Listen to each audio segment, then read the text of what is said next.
Vale, voy a dividir esta comunicación en dos partes, como ya sabéis.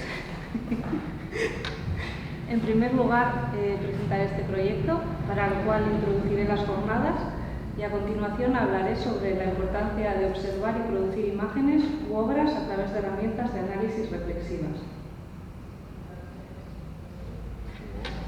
En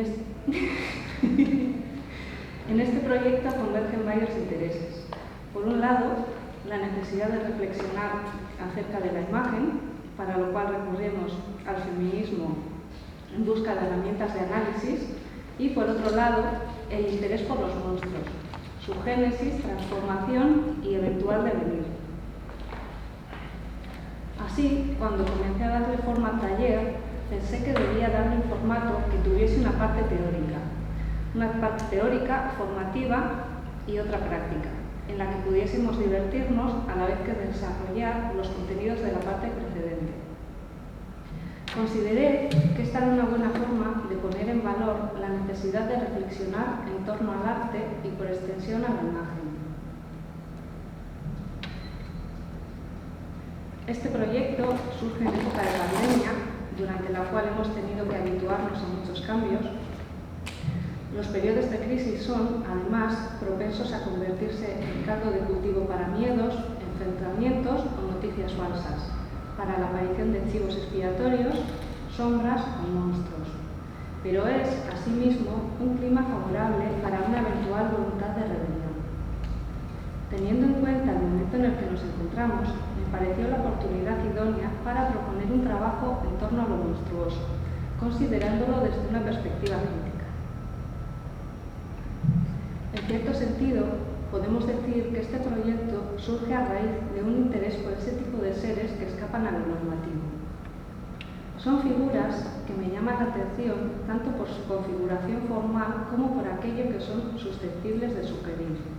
El tema, como iremos viendo con Marta Piñol, Charo Arrázola Oñate e Iñaki Arzoz, puede enfocarse desde puntos de vista muy diferentes y da pie a desarrollar herramientas reflexivas con mucho potencial. Cada sociedad tiene sus monstruos o chivos expiatorios. Quizá, como contrapunto respecto a otras épocas, podemos decir que en la actualidad disponemos de numerosos estudios que se interrogan acerca de estas figuras y las estudian. Me parece importante señalar la posibilidad de observar estos seres desde un punto de vista alternativo al del poder institucionalizado, ya que esto nos permite distinguir relaciones que no esperaban hacerse explícitas. Y me explico. Un ejemplo podría ser el de las brujas, que desde instancias eclesiásticas y seculares se definieron como criaturas perversas vinculadas a Satanás. Por el contrario, tal y como numerosos estudios contemporáneos han demostrado, fue un modo de restar poder a las mujeres, de acabar con aquellas que operaban al margen y en contra del sistema. Lo monstruoso puede abordarse desde multitud de enfoques, y es muy conocido el interés que ha despertado desde antiguo. Sabemos que autores célebres dedicaron sus esfuerzos a estudiarlos, reuniendo en el mismo lugar casos de la realidad con otros surgidos de la imaginación. Podemos citar la Historia Natural de Plinio el Viejo, escrita a finales del siglo I, el Libro de las Maravillas de 1298 de Marco Polo, o Monstruos y Prodigios de Ambroise Paré, como se pronuncia en francés, publicado en 1585.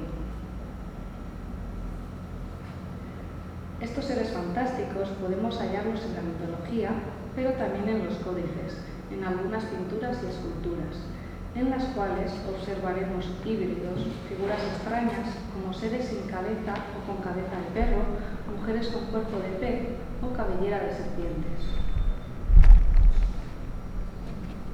Algunos de estos seres, que no existen más que en la imaginación de quienes los conciben y en los soportes que les confieren una imagen, pueden aparecer como la encarnación de una serie de temores o prejuicios. En la segunda de estas imágenes nos fijamos en los atributos de la protagonista, que porta un peine y un espejo simbolizando la vanidad que se atribuye a las mujeres. Desde una perspectiva perspectiva contemporánea, estas figuras pueden tener un gran potencial evocador y generar múltiples asociaciones o derivas.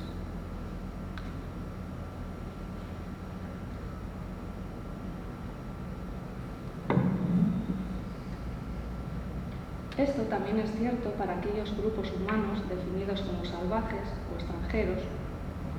El colonizador construye al otro como diferente, bárbaro o próximo al diablo, queriendo justificar de esta forma su sometimiento, la explotación de sus recursos naturales e incluso su muerte. En esta imagen podéis ver cómo están representados los indígenas del Caribe como si fuesen demonios. Algo similar podría decirse con respecto a las brujas.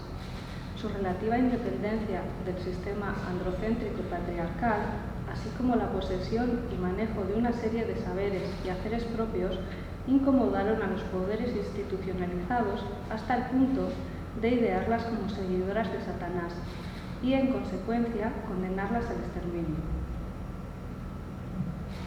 Silvia Federici, en Calibán y la bruja, argumenta que la caza de brujas en Europa fue, y cito textualmente, un ataque a la resistencia que las mujeres opusieron a la difusión de las relaciones capitalistas y al poder que habían obtenido en virtud de su sexualidad, su control sobre la reproducción y su capacidad de curar. De este modo, su capacidad de trabajo, su cuerpo y su sexualidad pasaron a estar bajo dominio de un Estado patriarcal. Los supuestos crímenes cometidos por las brujas Perdón. Joder.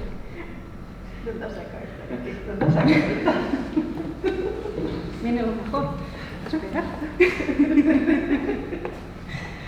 Los supuestos crímenes cometidos por las brujas eran de lo más variopinto e inverosímil.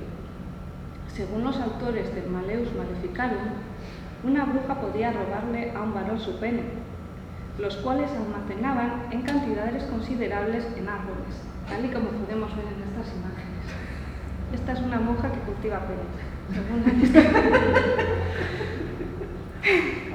Yo pensaba que eran frutos del árbol, pero está escondiéndolos en el árbol. Se la semilla, como Ahí te pones. ahí lo estaba cultivando según la descripción. Luego aquí podéis ver otra representación de un mural del siglo XIII de la Toscana y veis otro árbol con un montón de penes. Federici describe uno de estos relatos presentes en una demonología, en la que un hombre, al reparar en su pérdida, acude a la bruja para exigir la devolución de su miembro. Esta le acompaña hasta un árbol donde almacena una gran cantidad y el hombre elige uno, a lo cual la bruja responde: no, ese es el del obispo. Había elegido el más grande. Y ese es el obispo. Era el del obispo, ese no se lo dio, tenía que elegir otro.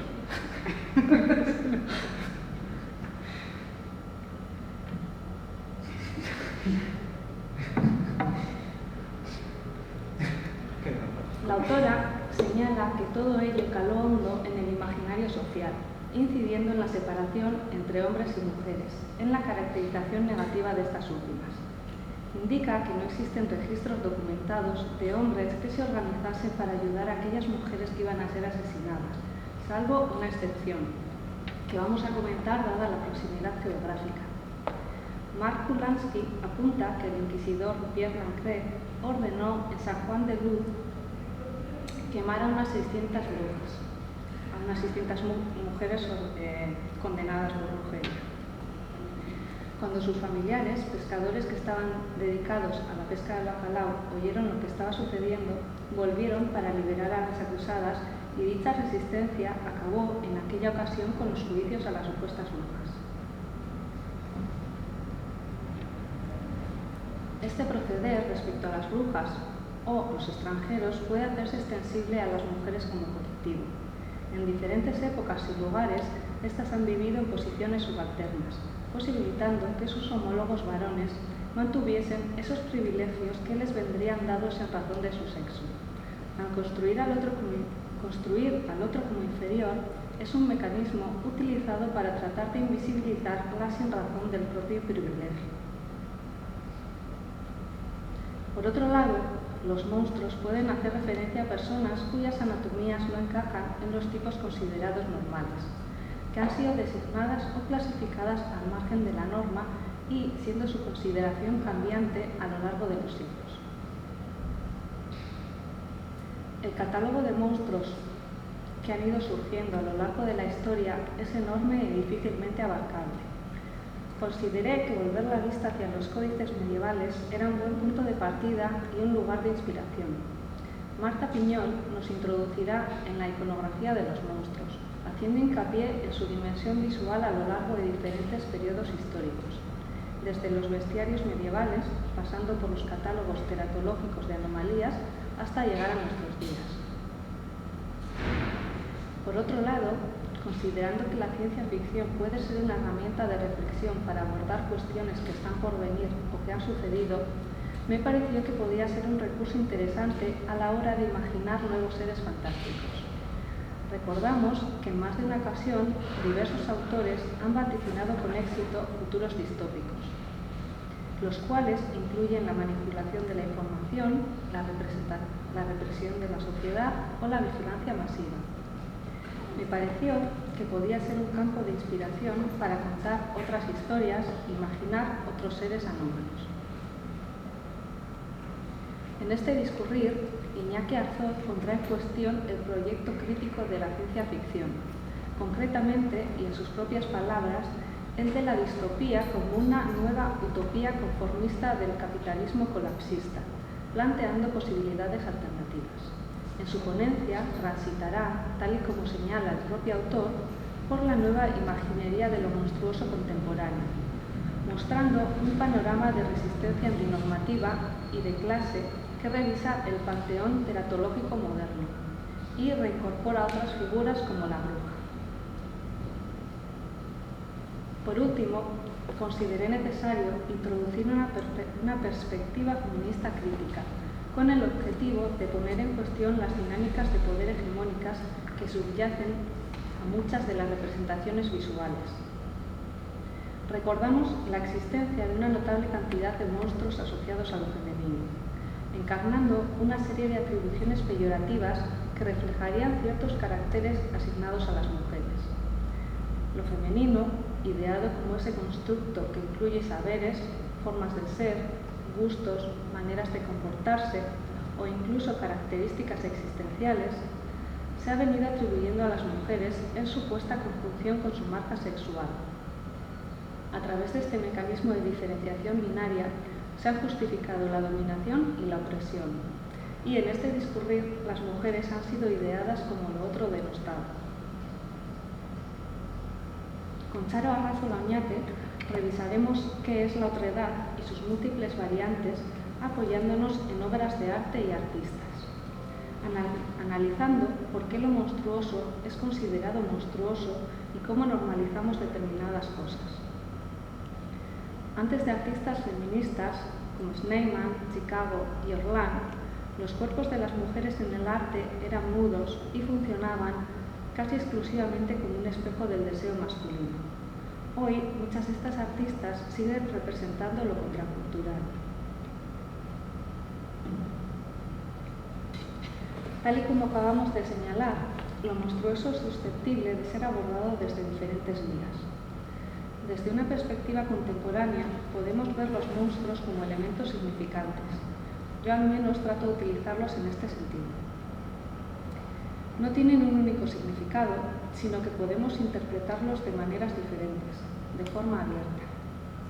Asimismo, cuando integran una escena junto con otros elementos significantes, son susceptibles de generar diversas asociaciones en función de quién los interprete. Inventar monstruos nuevos, así como resituar o resignificar imágenes del pasado, puede ser una herramienta de reflexión muy interesante. Durante el taller ahondaremos en estos aspectos. Esta es una ilustración que hemos realizado Raquel, aquí presente, y yo misma a propósito de este proyecto.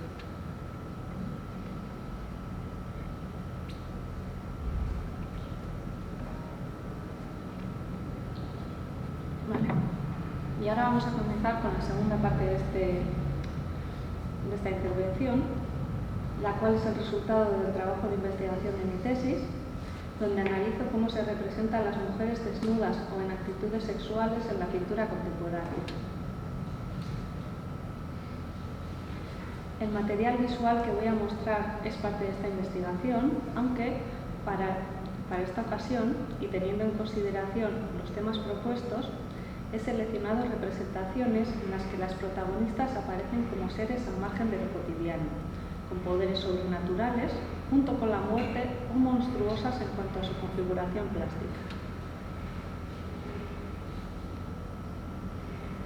Esto nos servirá de apoyo para ir contrastando los planteamientos que iremos exponiendo y, de alguna forma, también pretendo dar continuidad a los temas recién tratados y a los monstruos que hemos ido viendo. En las siguientes imágenes iremos viendo representaciones que nos muestran la cercanía de las mujeres con la naturaleza, especialmente con la noche y con la luna. Asimismo, veremos algunas pinturas de brujas, vampiros, zombis o seres de mirada alucinada. Contrastaremos que este tipo de ideas siguen presentes en el imaginario colectivo. Aquí podéis ver dos imágenes relacionadas con las mujeres o alguna supuesta feminidad y la luna, la nocturnidad y los poderes de la noche.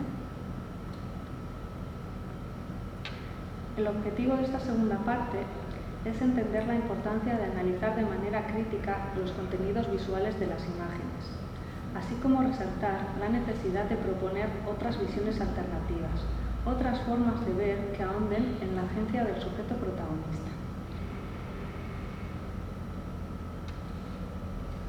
Tal y como todos sabemos, los contenidos visuales tienen una gran presencia en nuestra sociedad. Sin embargo, no les hemos prestado la atención necesaria. De hecho, y pese a que vivimos rodeados de imágenes, hemos de reconocer que la asunción crítica de sus significados es una constante. Tenemos pendiente poner en marcha y de manera generalizada herramientas para el análisis crítico de las imágenes. Los contenidos ideológicos de estos productos pasan desapercibidos en cuanto a su configuración semántica.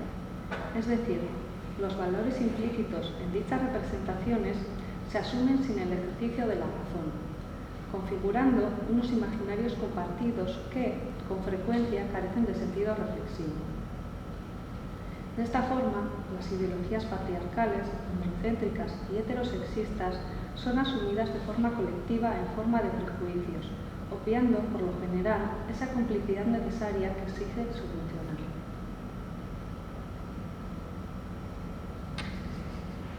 Nos hemos acostumbrado a pensar sobre algo que leemos en un texto. Sin embargo, esto no parece suceder con las imágenes. A menudo las observamos y asumimos de manera inconsciente, sin pensar acerca de lo que representan. En este sentido, hemos de pensar que las imágenes no son productos inocentes. Reflejan el imaginario de una sociedad en la que se inscriben. La ideología subyacente a esos productos conforman un imaginario social que, si bien no se hace explícito, está muy presente en nuestras vidas. Hay cierto tipo de representaciones que, de tanto repetirlas, se han hecho habituales, de manera que tendemos a asumirlas sin ningún criterio. La noción de hábitos que plantea Bourdieu da cuenta de cómo los modos de pensar, razonar o sentir que las personas adquieren y desarrollan se sitúan dentro de un contexto determinado y en unas condiciones particulares, llegando a constituirse en parte inherente de las mismas. Entre estas asunciones acríticas que operan a nivel social, cabe señalar al menos dos de ellas: el sexismo y la asunción acrítica de los contenidos iconológicos. Son además estas dos cuestiones muy estrechamente ligadas entre sí. Diariamente vemos miles de imágenes, la mayor parte de ellas en la televisión o en las redes sociales. Sin embargo, resulta paradójico que una sociedad que produce y consume tal cantidad de imágenes reflexione tan poco sobre su contenido semántico. El objetivo de muchas de estas imágenes es activar resortes emocionales, no actitudes razonadas. Podemos preguntarnos qué ocurre con los significados subyacentes, con aquello que no se dice de forma abierta, pero que se asume inconscientemente a través de la reiteración. Hemos de tener en consideración que las imágenes tienen un gran poder de seducción y de convicción. Si nos fijamos en este cuadro, que en principio podría parecer una escena de una fiesta, podemos ver cosas que nos recuerdan a las descripciones de los aquelarres.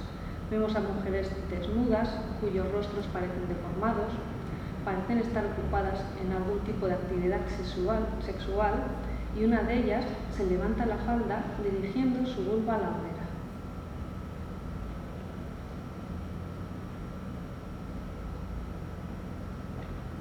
Y como podéis ver, la mayoría de las imágenes, de las pinturas que voy a ir mostrando son todas de autores muy conocidos, no son de gente desconocida ni sacada de libros raros. Todas estas están en los libros de arte que podéis encontrar en cualquier sitio o en cualquier museo.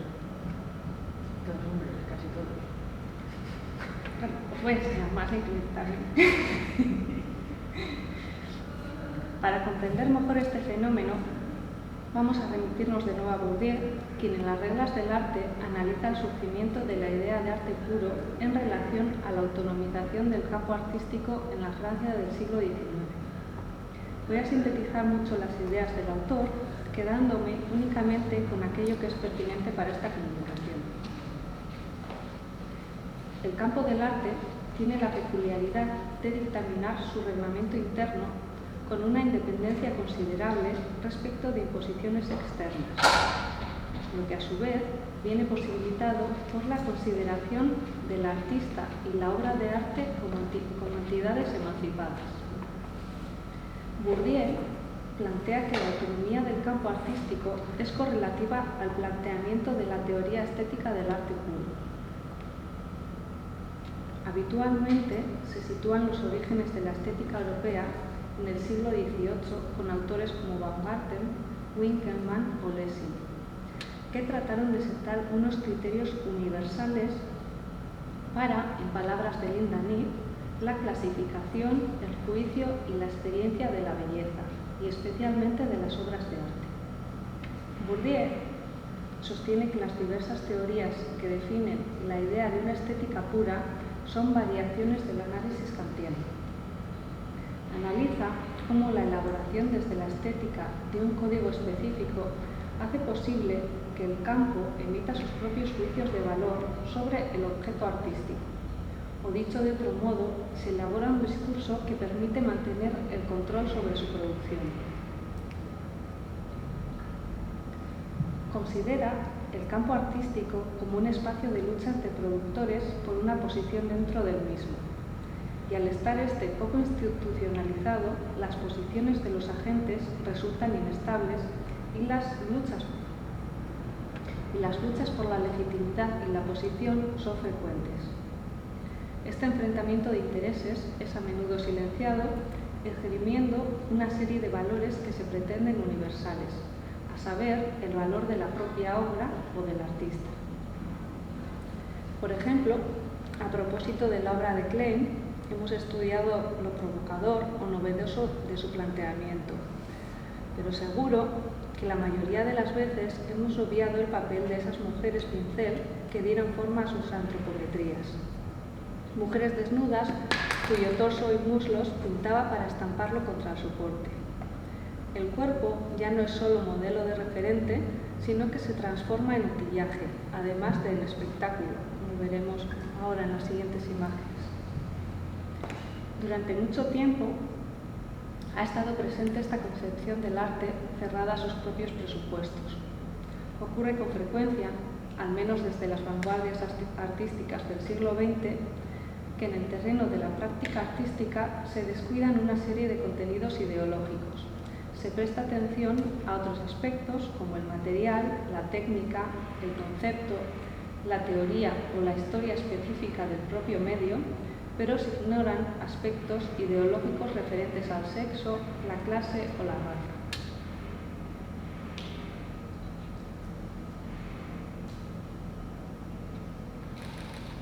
Aquí podéis ver, ¿no?, el contraste entre esas dos mujeres desnudas que se están pintando para hacer de pincel y todos esos hombres vestidos de traje que están tocando música clásica detrás.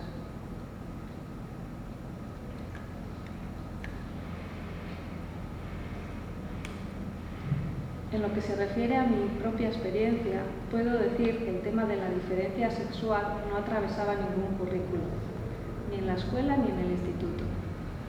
En la carrera de Bellas Artes había algunas asignaturas del Departamento de Filosofía de los Valores que enseñaban estas cuestiones, pero en ninguna de las otras asignaturas que cursé se trató sobre este tema. Quizá, en parte, porque se considera un tema de mujeres o una cuestión que solo ha de interesarnos a nosotras, si bien hemos de reconocer que debería importarnos a todas y a todos. En esta imagen y en la siguiente vemos propuestas que se distancian de los formatos más estereotipados. Por lo general, cuando observamos mujeres desnudas en escenarios naturales nocturnos, suelen revestirse de implicaciones sexuales, pudiendo evocar alguna especie de ninfa pérfida, bruja o incluso encarnar el papel de una potencial víctima. Aquí la protagonista tiene una actitud entre divertida y burlona y parece estar haciendo deporte. El estudio de la diferencia sexual o de género no es una cuestión marginal que haya que tratar aparte, sino que debería inscribirse en los currículos y formar parte de la enseñanza general. Si queremos vivir en sociedades que no sean machistas ni androcéntricas, el pensamiento crítico feminista no puede estar relegado a parcelas marginales o poco valoradas. Esta obra, cuyo título es Mi madre salvaje, nos muestra un personaje inquietante que parece tener unos poderes al margen de lo cotidiano. Se resalta esa faceta expresiva en detrimento de su caracterización sexual, que aquí parece carecer de relevancia.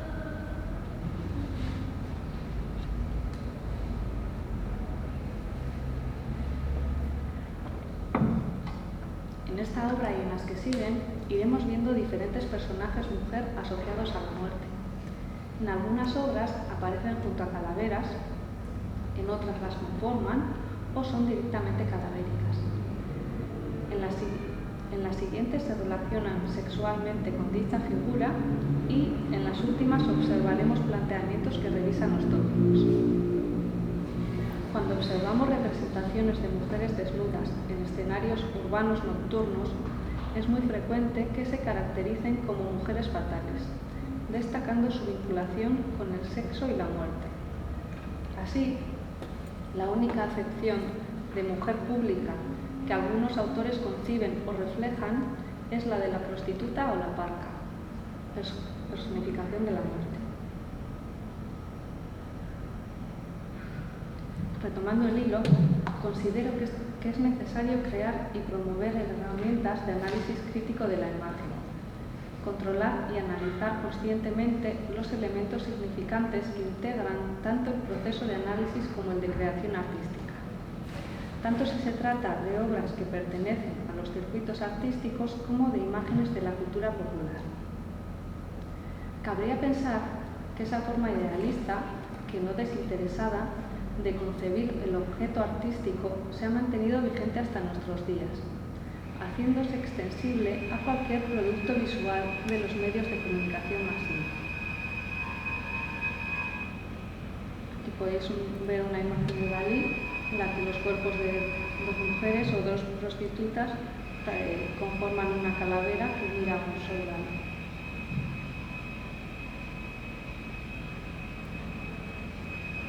Esta forma de entender lo visual no es inocente. Opera ignorando los contenidos sociales, económicos, culturales o políticos en beneficio de un discurso que centra sus esfuerzos en las características intrínsecas del propio objeto, sean esas cuales fueren, y pudiendo variar estas en función de la época e intereses particulares. Aunque a priori puede que no seamos conscientes de esta herencia, su efecto es manifiesto. Esta forma inconsciente mediante la cual asumimos los contenidos visuales dificulta que percibamos su existencia. que no precisa de nuestra complicidad, pero sí de nuestra participación. A lo largo de nuestras vidas hemos tenido ocasión de reparar en numerosas representaciones de personajes mujer sexualizados, tanto en el campo artístico como en el entorno más amplio y extenso de los más media. Esto puede, o debería al menos, inducir a que nos replanteemos la naturaleza de estas imágenes y el modo en el que afectan a nuestra manera de conformar la realidad, de afrontar su interpretación, así como la producción personal, si ese fuera el caso. Hemos observado muchas representaciones de corte misógino que en el propio entorno artístico y docente se estudian bajo una mirada pretendidamente estética, sin reflexionar sobre las implicaciones ideológicas que la mirada posee. Es indispensable que aprendamos a discernir el sesgo androcéntrico que caracteriza una parte muy importante de la producción visual y, al mismo tiempo, observar cómo muchas de estas atribuciones se hallan fuertemente vinculadas a nuestras creencias. Si examinamos la representación pictórica en el contexto de las sociedades occidentales, podemos observar cómo las obras que conciernen a las representaciones de la mujer revelan un imaginario patriarcal y androcéntrico, o en términos de Dijkstra, construyen una iconografía de la misoginia. Esas representaciones reflejan unas relaciones asimétricas entre ambos sexos, en cuya dinámica uno de ellos resulta supeditado al otro.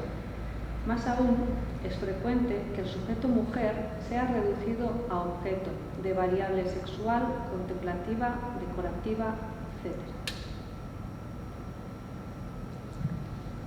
Siguiendo el trabajo de antropólogas del arte feministas como Lourdes Méndez, podemos plantear que esta desigualdad se fundamenta en la existencia de varones y mujeres diferenciados en función de su sexo biológico y definidos como masculinos o femeninos en cuanto al género. Esta división dualista tiene como resultado dos tipos de seres humanos, a menudo antagónicos y bien diferenciados, dando lugar a unas relaciones de poder en cuyo discurrir uno de los dos se sitúa en una posición de preeminencia. Este sistema de clasificación genera unas prácticas que dan lugar a identidades sexuales de carácter binario, que a su vez cristalizan en estereotipos, y estos últimos influyen en las diferentes maneras de pensar y de pensarnos, de comportarnos o de relacionarnos. Es lo que llamamos roles. Este tipo de praxis se inserta, por lo general, dentro de un espacio de asimilación visual fuertemente condicionado por una ideología patriarcal, androcéntrica y heterosexista. En el mundo occidental, las mujeres hemos accedido a la igualdad formal, aunque aún la crítica feminista investiga y denuncia nuestra subordinación. En un contexto en el que crecemos suponiendo que varones y mujeres tienen los mismos derechos y obligaciones, la ingente cantidad de representaciones de personajes mujer deconstruidos como piscolabis erótico, cuando menos, se nos indigesta. Esta voracidad obscena, ginefagia masiva, si se nos permite el vocablo, es ya toda una liturgia, es nuestro pan de cada día. El hábito hacia este tipo de canibalismo visual es tal que, en muchas ocasiones, ni reparamos en su presencia. De Lauretis señala que el sistema sexo-género es tanto una construcción sociocultural como un aparato semiótico, un sistema de representación que asigna significado, es decir, identidad, valor, prestigio, ubicación en la jerarquía social, etc., a los individuos en la sociedad. En consecuencia, ser representado como varón o como mujer conlleva una serie de atribuciones y significados que son asumidos tanto en la práctica como en lo discursivo. La teórica añade que la construcción del género es el producto y el proceso de ambas, de la representación y de la autorrepresentación. Es decir, que la representación social del género influye en la forma en la que cada individuo la interioriza, pero que, al mismo tiempo, la representación subjetiva del mismo o la autorrepresentación, como la denomina la autora, afecta a cómo se percibe socialmente su construcción, dejando de esta forma abierta una posibilidad de agencia y de autodeterminación en el nivel subjetivo e individual de las prácticas cotidianas y micropolíticas.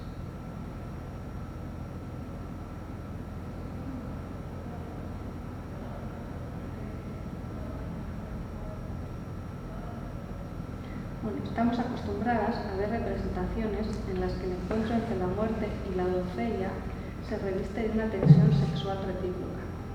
No es este el caso en el que vemos a una mujer musculosa que parece que trata de escapar de ese abrazo de la muerte.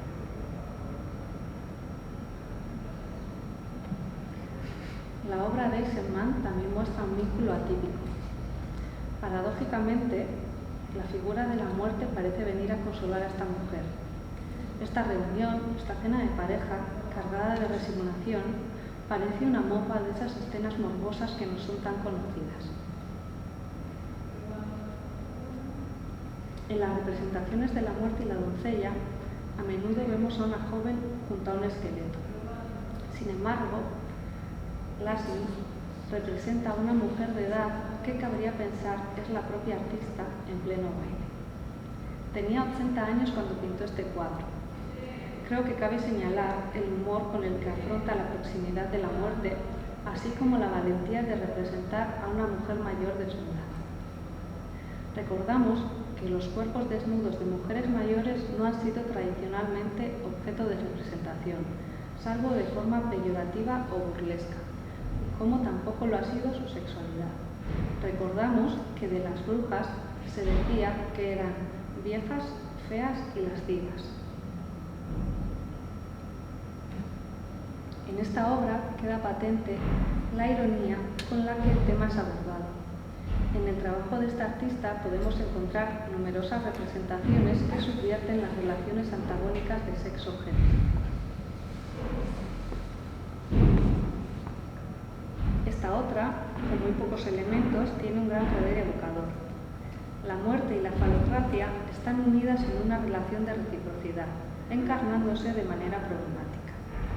Podemos preguntarnos si se trata de un juego, si son atributos a los que se recurre con determinada intención o si, por el contrario, son marcas originadas discursivamente pero que se imponen adquiriendo realidad.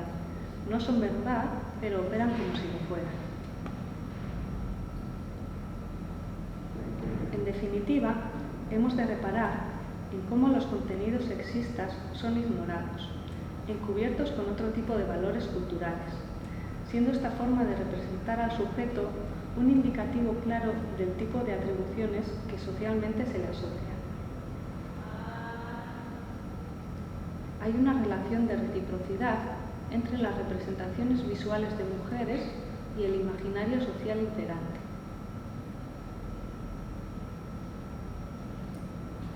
En las siguientes pinturas vamos a ver varias representaciones de cuerpos de mujeres abyectos y sexualmente disponibles. Apelan al horror y a la muerte. La exhibición de cuerpos desnudos como motivo artístico ha sido a lo largo de la historia un tema sujeto a normativas, prohibiciones y tabús. La moral sexual, el credo religioso o el sistema legal han sido maneras diversas de regular el visionado público de escenas indecorosas.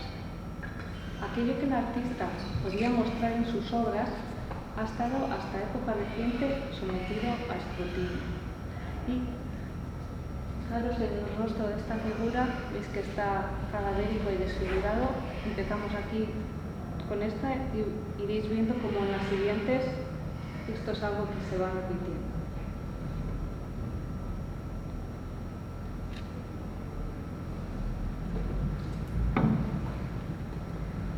¿Qué, cómo, quién y bajo qué circunstancias puede mostrarse una imagen han sido cuestiones que han preocupado a quienes estaban en disposición de controlar dicha reproducción.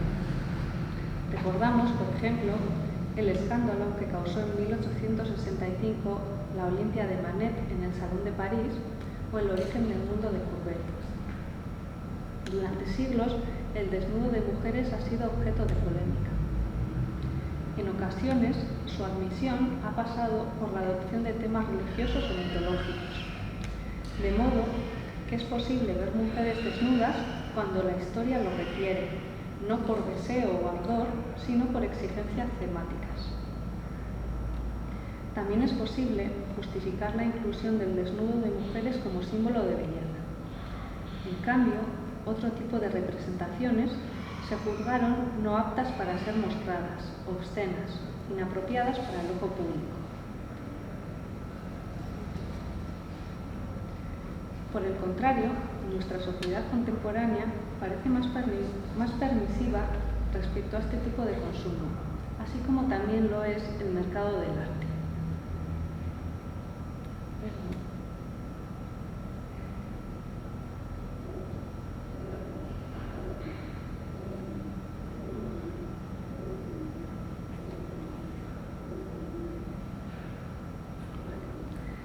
Las escenas de sexo explícito que tradicionalmente han constituido el mundo de la pornografía podemos encontrarlas ahora en el campo artístico.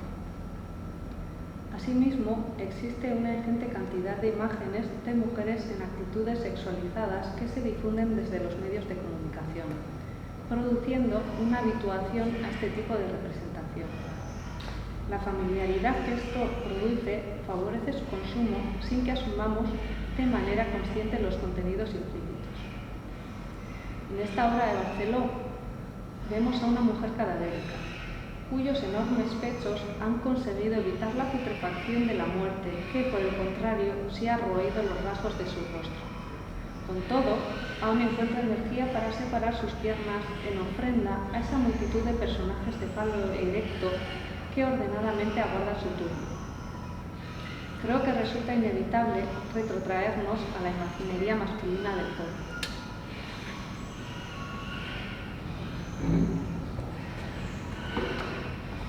En las obras que siguen vamos a ver numerosas representaciones de cuerpos disponibles de personajes mujer cuyas anatomías se retuercen y se deforman, las más de las veces en concordancia con la materia plástica. En muchas de ellas veremos bocas amenazantes con dientes afilados. Podéis verla también en esta, veis que tiene unos dientes muy afilados en la cabeza, dentro de ese agujero negro. Iremos viéndolo también en las siguientes obras. En el campo de la pintura, el varón ha sido o es el individuo activo, como ha señalado Linda Neff, capaz de transformar a través de su praxis y del saber artístico la materia u objeto pasivo en una obra digna de contemplación, con un valor intrínseco. Tanto Neff como Duncan sostienen que la representación de desnudo de mujeres es un signo de la masculinidad, un icono de la cultura occidental. Duncan analiza la pintura de las vanguardias de principios del siglo XX, en particular el periodo que abarca la década posterior a la Primera Guerra Mundial, afirmando que en estas obras se expresa la imaginería viril de los artífices y la dominación sexual masculina. En sus propias palabras, la afirmación de esta presencia, la afirmación de la dominación sexual del artista, es en gran parte de lo que tratan estas pinturas. Podemos preguntarnos si no hemos pasado de la revolución sexual al sexismo icónico, esgrimiendo pretensiones artísticas como elemento legítimo y legitimador. En esta obra, que prácticamente es similar a las que siguen, no podemos evitar fijarnos en el título, que veis aquel ángel. Volvemos con las brujas. Aquí vemos dos de esas mujeres monstruosas de de Kooning a cuyo estado de disolución resisten fórmulas de la feminidad estereotipada, como las bocas rojas, seductoras y amenazantes simultáneamente, o los grandes pechos. Observamos otra de estas mujeres, de rostro desenfocado y bocas vacías, uno de cuyos enormes pechos parecería un volcán en erupción. Aquí veis otra imagen de Saura, que parece un rostro de insecto, veis también el mismo tipo de rasgos. De este modo, el revolucionario se transforma en libertino o, utilizando la terminología de Alicia Puleo, en transgresor. Y la libertad sexual se convierte en el equivalente de libre satisfacción del deseo propio. Esta autora llama la atención sobre los modelos femeninos ofertados tras la revolución sexual, abogando que, si bien claman por ser representativos de una libertad sexual, son elaboraciones que responden a intereses masculinos. Puleo sostiene que la vigencia del erotismo transgresivo propuesto por Puleo sostiene la vigencia del erotismo transgresivo propuesto por Bataille, preguntándose si los modelos femeninos contemporáneos altamente sexualizados no responden a este tipo de ideología, donde el sujeto busca una experiencia soberana reduciendo al otro a objeto que lo satisfaga. Baudrillard postula que el capitalismo moderno se caracteriza por la sustitución de un régimen de opresión por uno de seducción. La extensión generalizada de la sensualidad no conduce a la libertad, sino que es asimilada por la sociedad de consumo y convertida en mercancía. Collin ratifica que es verosímil considerar que la erotización generalizada o la política libidinal es antes una extensión que un rechazo de la cultura falocéntrica y del proceso generalizado de consumo. En las tres obras que siguen observaremos tres propuestas que problematizan de nuevo el estereotipo, bien ironizando sobre obras que ya son canónicas, como estas esperpénticas mujeres Achter de Kooning, o sobre la mujer vinculada a la muerte y a la seducción.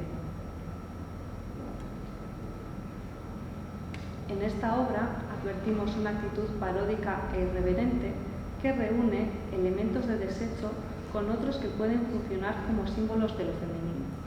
Por ejemplo, las flores, símbolos de la belleza temporal, o las serpientes, vinculadas a diversas asociaciones, entre ellas la del pecado original. Los dientes de esta rubia, lejos de aquellas perlas blancas que describe el poemario, están conformados por colillas. Vemos que incluso le planta un ambientador en forma de pino en el lugar de la entrepierna.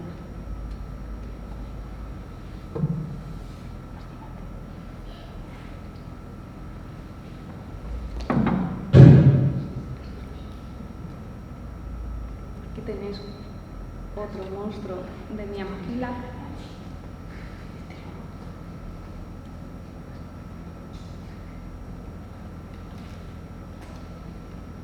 A propósito de este monstruo, es interesante que leí, creo que en el libro de Federici sobre las brujas, que uno de los castigos que se practicaba a las adúlteras era cortarles la nariz. Como veis, a esta especie de bruja infantil tampoco tiene nariz.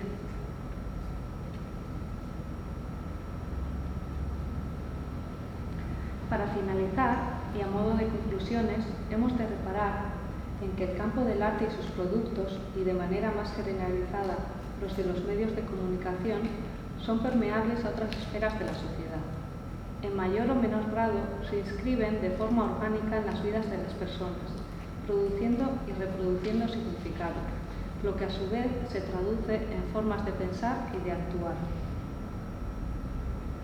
Esta obra y la siguiente son de Belmer, y en ellas vemos cuerpos de mujeres atados con cuerdas. En esta que nos ocupa, los pechos se multiplican en una suerte de fantasía erótica perversa, mientras que los brazos y la cabeza aparecen cercenados. Los atributos que dotarían de agencia a la protagonista son arrancados para reducirla a un amasijo de carne maleable y solícita.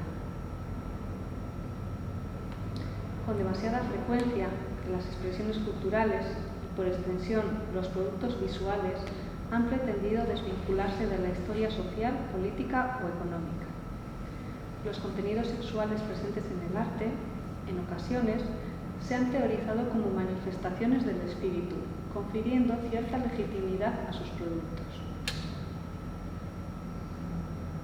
Griselda Pollock pone en entredicho los ideales de la modernidad, que han excluido de sus análisis el sexo o las cuestiones sociales en beneficio de la pureza estética o la búsqueda de valores universales. Es más, señala que estas cuestiones son estructurales y defiende que las promesas de progreso y transformación social que auguraba la modernidad fueron un engaño. Esta obra es de Unica Thurn, quien fue pareja de Belver y cuyo cuerpo hemos visto atado con cuerdas en la fotografía anterior. Esta es Unica Thurn. Y me llama la atención su forma de autorretratarse. Vemos que esto es un autorretrato. Vemos que tiene un hacer mucho más sensible y complejo en lo que a la plástica se refiere, pero se muestra a sí misma como un conjunto amorfo de pechos y de formas vaginales.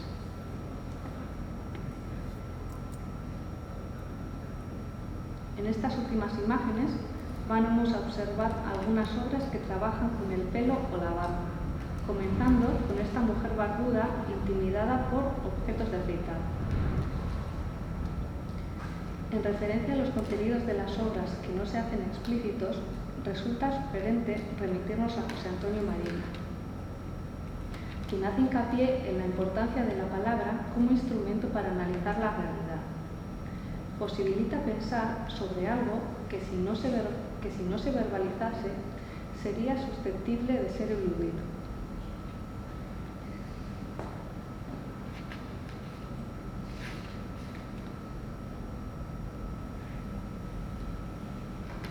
La importancia que el filósofo concede a la palabra podemos trasladarla a la imagen. La presencia de unas representaciones en detrimento de otras favorece determinados discursos y oscurece otros tantos. Tener acceso a la representación puede ser el equivalente a tener existencia, al menos en la dinámica de dicho campo. Las representaciones no solo reflejan, sino que constituyen asimismo modos de ver y por ende de representar y de actuar. No son solo ideales normativos que estipulan aquello que es y que no es, sino que producen realidad a través de la repetición. No son solo expresiones artísticas o comerciales. Los artífices, y por extensión los espectadores o compradores de dichos productos, se reafirman en los modos en los que acceden y se apropian de los cuerpos de las mujeres. Medios como la publicidad o la política utilizan mecanismos consistentes en reiterar una máxima de forma tan insistente que acaba siendo asumida por gran parte de los receptores, que terminan considerándola como algo natural. Así, los usos y abusos se normalizan. La utilización de la imagen como método de instrucción es propia, según Umberto Eco, de las sociedades absolutistas y paternalistas, que las utilizaban como dispositivo para el control de las poblaciones que no tenían acceso a la palabra escrita, que era monopolio de las élites dominantes.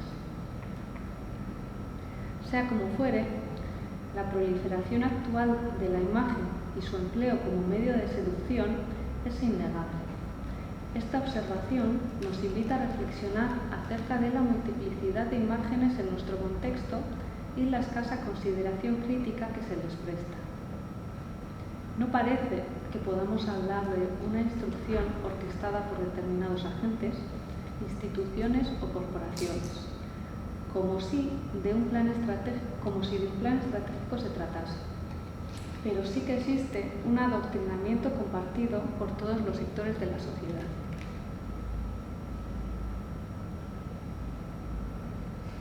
Asimismo, existe una tendencia creciente a suplantar el texto por la imagen, acrecentando esa asunción ingenua de los discursos transmitidos, en este caso, la ideología sexista. Por eso, es tan necesario que planteemos metodologías de análisis reflexivas. En buena medida, las imágenes se integran en nuestro conocimiento por la vía de la intuición, de lo emocional, y dado que la mayor parte de las veces así se hace, parece conveniente abordarlas mediante un análisis crítico fundamentado en la razón, pudiendo así dar cuenta de la dimensión soslayada.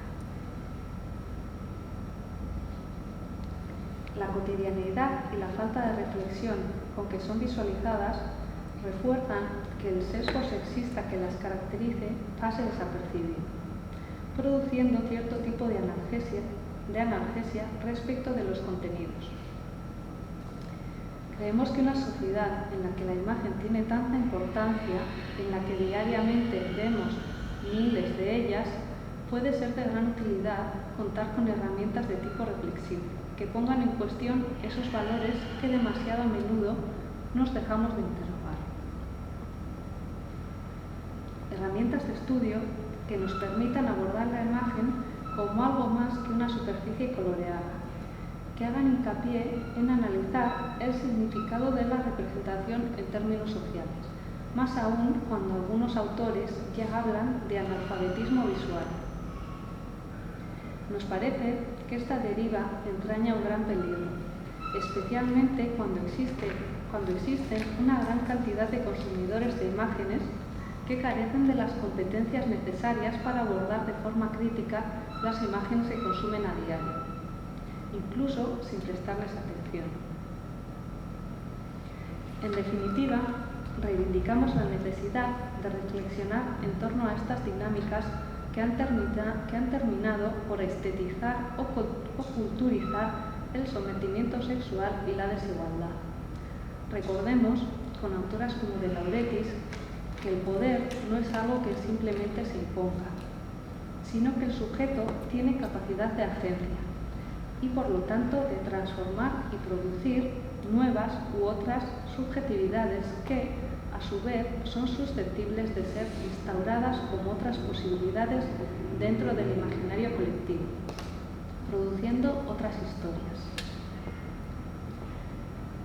Terminamos con una cita de Griselda Pollock que dice que la forma en la que construimos el pasado predetermina las formas en las que experimentamos el presente e imaginamos el futuro. Por ello, la escritura de las historias del arte es un asunto profundamente político en cuanto a nuestra percepción de lo que somos, hemos sido o podríamos ser. Hasta aquí mi comunicación. Si tenéis alguna pregunta.